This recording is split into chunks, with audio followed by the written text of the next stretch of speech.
Hello and welcome back to A+ Life, where teens and teachers learn how to live a life that feels like an A+. This week we're finishing up honesty with a few words on how to kick ass, take names, and STFU. Speak the fuck up. If you know anything about my life, you know that talking is a pretty big part of it. Because I do it professionally, because I'm a speaker. But something that a lot of people don't know about me is that I'm actually pretty quiet. I think a lot louder than I talk, and when I get in front of a camera or an audience, it's all very rehearsed. And at times, being quiet has served me really well. Other times, it has bitten me in the butt.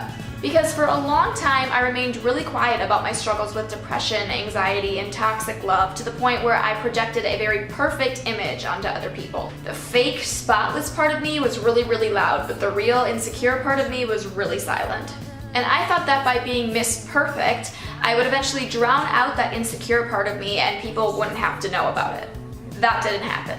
And I stayed really quiet about everything until my senior year of high school, until I became so overwhelmed with trying to be this perfect person that I just confessed my real self to my family. But even after I started going to therapy and letting in my family, I stayed very quiet about my struggles publicly, and I never really touched on mental health, toxic love, or anything I was going through in my speeches. And at that time I was really only speaking about bullying, and I would always stop short of bringing up my past with relationships or therapy. And I found it really hard to be real with my audiences if I wasn't telling my whole truth. And so I did the uncomfortable thing, and I started talking about my mental health issues in my work. And the first time I did it, I was really scared too, but the reaction that I got from other people was incredible. Kids started telling me about how they dealt with abusive parents, unwanted pregnancies, and suicide attempts just because I told them my story. And while I don't want anybody to have to go through those things, it was incredibly inspiring for me to know that my journey helped other people in their journeys. And from there, I started being more honest with my friends and my peers about what I was going through, and I realized that being honest is so much more rewarding than locking everything up. And now I've done a TED Talk about what I used to hide, and I've made a career out of talking about mental health issues, which is way more than I thought I would do 3 years ago. But that's what happens when we speak our truths. When we stand up for ourselves and say what everybody else is afraid to say in a calm and kind way, it creates a movement. It's what makes people like Susan B. Anthony or Lena Dunham or David Pelzer so inspiring, because they talk about things that people view as weaknesses and still look strong as they do so. And when we hide our truths, we never embrace our real selves, and therefore we can't see the truth in other people either. Because when we pretend to be perfect, other people feel the need to match up to that, and so we all put on our masks and walk around unseen. But when we take our masks off, tell our truths, and let it out, we realize that nobody is really perfect at all.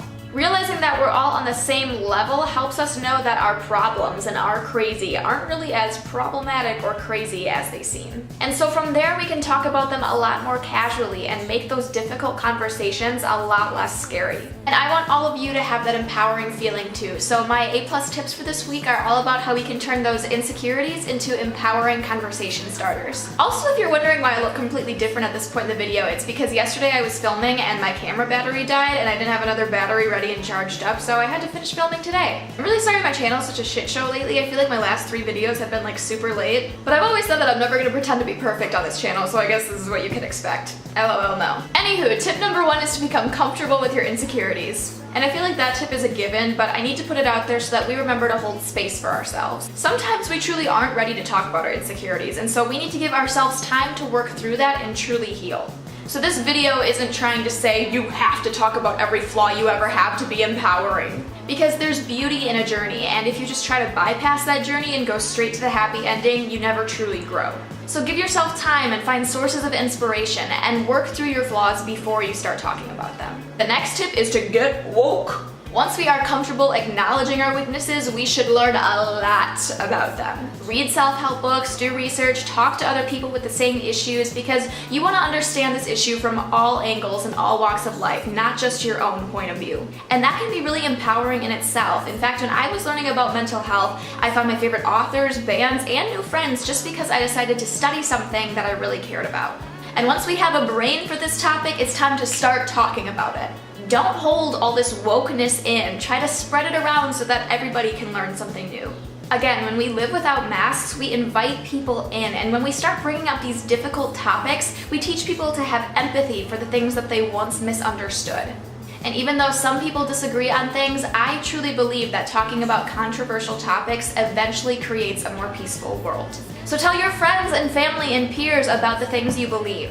Whether you tell hundreds of people or one person, being real about our struggles unites us. And silence will never solve a crisis. So that's a wrap on honesty. I have loved talking about this topic all month, and I hope that you took away something that taught you how to be boldly truthful in everyday life. Next week will be the monthly blog post on the A+ Life blog, so go check that out to learn about June's theme. Thank you so much for watching and have an A+ day!